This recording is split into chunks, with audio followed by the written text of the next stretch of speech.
சித்திர நாளிலும் சண்முகா கந்த உற்சவ நாளிலும் சண்முகா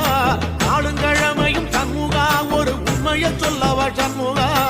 ஆறு படையிலும் ஆறு காலத்திலும் பூச நடக்குமே சண்முகா